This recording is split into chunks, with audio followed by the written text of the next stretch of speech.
Vous êtes toujours sur l'entretien en direct avec François Asselineau. Une nouvelle question de Paul. Bonsoir Monsieur Asselineau. Que pensez-vous du fait que les réserves d'or de la France ont été mises comme actifs au bilan de la Banque Centrale Européenne? Alors ça, c'est un truc qui a défrayé la chronique sur Internet, qui a beaucoup circulé au cours des derniers jours.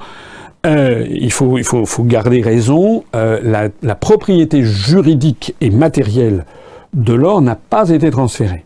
Il s'agit du bilan dit consolidé de la Banque Centrale Européenne. Je rappelle, c'est un petit peu technique, mais je rappelle qu'au sein de la zone euro, chaque État a gardé sa Banque Centrale Nationale. Il y a toujours la Banque de France, il y a toujours la Bundesbank en Allemagne, il y a toujours la Banque de Grèce en Grèce, la Banque d'Italie en Italie, la Banque d'Espagne en Espagne, la Banque du Portugal au Portugal, etc.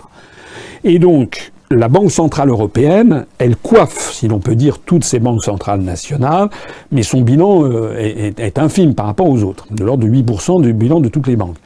Mais la Banque Centrale Européenne publie un bilan consolidé, comme on dit, c'est-à-dire qu'elle a mis à son actif le bilan de ce qu'on pourrait appeler, non pas ses filiales, parce que c'est la Bundesbank ou la Banque de France ne sont pas des filiales de la BCE, mais c'est l'actif des banques centrales nationales.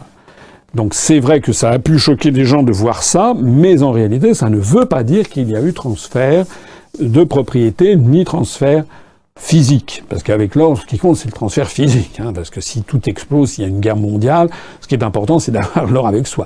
Au passage, d'ailleurs, je dis comme conseil, si vous voulez investir dans de l'or, n'achetez jamais de l'or papier. Jamais, jamais, jamais. Parce que l'or papier, s'il y a un désastre planétaire, vous aurez bonne mine avec votre papier.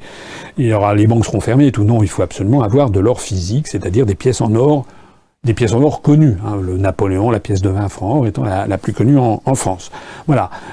Donc, je pense qu'il n'y a pas trop à s'affoler là-dessus. Là où, en revanche, il y a à s'affoler, enfin, plus exactement à condamner, c'est, je rappelle, le stock. Il y a eu 20% du stock d'or de la France qui a été vendu sous Nicolas Sarkozy, qui a été vendu au moment où l'or était au plus bas. Et donc ça c'est tout à fait choquant. Mais l'or physique de la France, qui est quand même très très important, est en France.